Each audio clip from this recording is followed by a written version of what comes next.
Gusto mo rin bang matuto kung paano gumawa ng 3-tiered wedding cake, paano mag-stack ng cake, paano mag-decorate, mag-frosting? So, samahan nyo ako kasi i-explain ko dito kung paano. Sa mga baguhan lang to. Sa mga expert naman, panuorin nyo pa rin. Hello mga kapag-cake! So for today's video ay gagawa nga tayo ng 3-tiered wedding cake. Actually, matagal na tong wedding cake na to. And ngayon ko lang talaga na-edit. So, nag-start tayo na nilagyan ko dito ng glucose syrup ang ating board. Tapos nilagay natin ng ating chocolate moist cake. And then, naglagay tayo ng frosting. Second layer natin ay chocolate moist. Ang ating frosting pala dyan ay iba't iba. Yung filling pala, sorry. Huwag nakatisigdasi ka video. So, ang first na nilagay ay chocolate fudge na homemade. Tapos, mocha frosting. Tapos, chocolate frosting. Yun yung ating pang-filling. And then, naglagay tayo dito ng mga dowel. So, inform natin si client. Usually, naglalagay tayo ng dowel dahil ito ang ating nagsisilbing pundasyon para hindi magranggasan ng ating mga cakes. Grabe, kabilis dahil.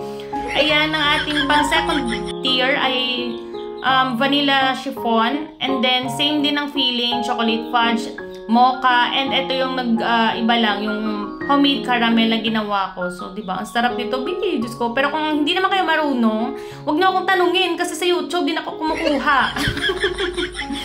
So, ayan, every tier pala ay naglalagay ako ng dowel. Pero bago natin lagyan ng pang second tier at third tier ay nilalagyan natin ng board. Yung board ay gawa sa any, tawag dun? Yung karton. Kahit na folder pwede nyo gamitin, tapos balutin nyo ng foil and cling wrap. Yun yung ginagawa ko. And naglalagay tayo ng, tawag dyan? Ay, naku, grabe, ka dasing! Dahil hinahinaya man ang hulag mo. Dahil hindi tayo malagkas! Diyos ko, ang video ko ma-adjust. So, ayan, ang gamit kong dowel, ayan, sobrang haba, pang 3-tier talaga siya. And may nabibilihan ako dito, mas mahaba pa dyan, dalawang ruler talaga, pang 24 inches. O, diba? Nagbalik yung nga. Wala kong mahalin ka. Wala ko binit-bitay mo turntable. So, nag-transfer ako dyan sa lababo kasi yung aking dowel na stick ay hindi siya na hindi siya ay, sorry, hindi siya tawag, ayan, baka tayo ni metabels, ayan, bot na lang. So, ayan, naglalagay tayo dyan, pati sa pinaka third tier. Tagos yan hanggang board na, guys. So, dapat mag-invest talaga kayo sa mahabang dowel and yung matigas na dowel, hindi yung mahumok. Kasi pag maluya yan, paano yan magiging stable ang cake natin? Hindi yan mabibigyan ng pundasyon, zay. So, dapat hindi gabok ang ating gagamitin na dowel, hindi marupok. Marupok kasing tulad mo. So, ayan. After natin mag-crumb coat, sorry, hindi ko pala na-film yung pagka-crumb coat. Need natin mag-crumb coat, guys, sa mga baguhan. I-crumb coat nyo muna bago lagyan ng frosting. Kasi yung mga crumbs ng cake, kahit anong pagpapakinis nyo, may masasama at sasama yan na crumbs ng cake, guys. So, dyan, yung scraper na yan ay hiniram ko kay Madam Roda kasi sobrang gusto kong ma-achieve yung design ng ating customer kasi yan yung request niya and sobrang hirap gamitin pala dyan. Ayoko na ulitin. Nice stress. I just humimariman. So, sa second tier, yung color niya ay parang pa-old rose na. Yun yung request ng ating customer kasi yung motif nila is old rose and white. So, dito naglalagay na tayo ng white na frosting din sa bottom tier natin. And then, ayan yung design. Gumamit lang ako dyan ng offset spatula ba tawag dyan? Basta, pero nag-change ako sa palette knife na ganyan. Kasi masyadong malapad. Ito gusto, yung sa inspo kasi, parang ganito lang talaga siya kanipis and kaliit. And, ayun ko kung anong tawag dyan. Basta.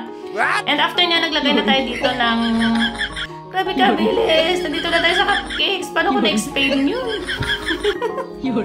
Ewan ko, sorry guys. Gusto ko lang magturo. Pero hindi ako professional na baker, ha? Nag-i-eskwela din ako para matuto. And then dito, mag-deliver na tayo. And grabe yung stress kasi grabe yung init. Nag-makeup ako na hindi ko naman natapos. Paglalagay ng liquid eyeliner sa mata ko. Tapos grabe, pakainit guys. Tignan nyo naman. Tirik na tirik ang araw ng time na yan. And natatakot ako kasi sobrang mauga. Tignan nyo kasi yung daanan namin. So, sa mga nagsasabi na kung pwedeng free delivery na lang yung cake ko, tignan nyo ang alagyan namin. Zay, patiha kita na. Ilawi naging kong gaulan. Diyos ko, Mia Marimar, gidiri nga alagyan. Sinusumpa ko talaga yung alagyan namin dito. Kasi nakakatakot para sa cake namin. Sobrang mauga. And, ayun nga, syempre kung hindi yung pundasyon ng cake nyo, masisira at masisira talaga. And struggle talaga pag hindi ka pa marunong mag-stocking. And actually, hindi naman ako natatakot kasi ang gamit ko na frosting dito ay ACC whipping cream. Alam ko naman na hindi ako mapapahiya na i-recommend din sa inyo ito. I-recommend! Diyos ko.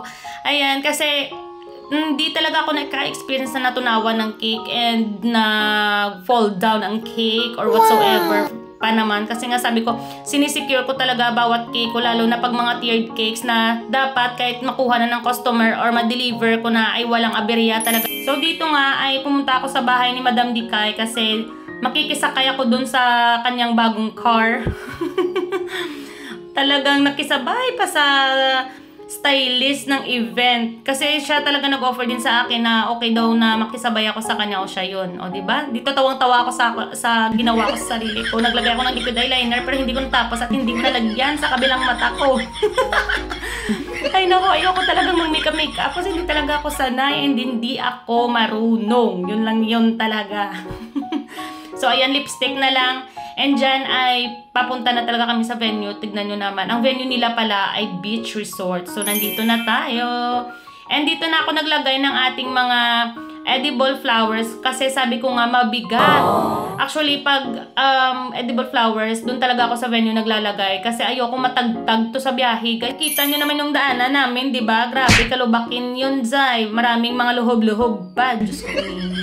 And thank you so much pala kay Madam Queen Royalties, no? Kasi siya yung nag-recommend sa bride na ako yung kunin na maging cake decorator nila sa kanilang kasal. And super happy naman si bride sa naging outcome. Kasi nga medyo pricey ito. Kasi gamit natin dito ay edible flowers nga. And in-order ko nga pala ito kay Madam Roda na co-baker ko din. And hindi rin naman ako nagsisisi kasi sobrang ganda din talaga ng mga outcome na nagagawa niyang rose na edible flowers. Kasi nagsisimula din si Madam Roda and ako pa lang yung mga nagiging customer niya sa mga edible flowers niya. Continue mo lang niya, Jam. Go, go, go. And ito nga, tinulungan tayo dito ng chef na kinuha nilang catering. Sobrang thank you po, sir. As in, tinulungan niyo talaga ako. Kasi mabigat nga ito, dahil kakapagod na tong kabit-bit ko sa sasakyan pa lang kanina. As in, namamanhid na yung kamay ko. Pero, ayan, na-push pa rin natin. Tignan nyo naman. And super happy talaga ako. And sa cupcakes, included na to sa kanyang cake.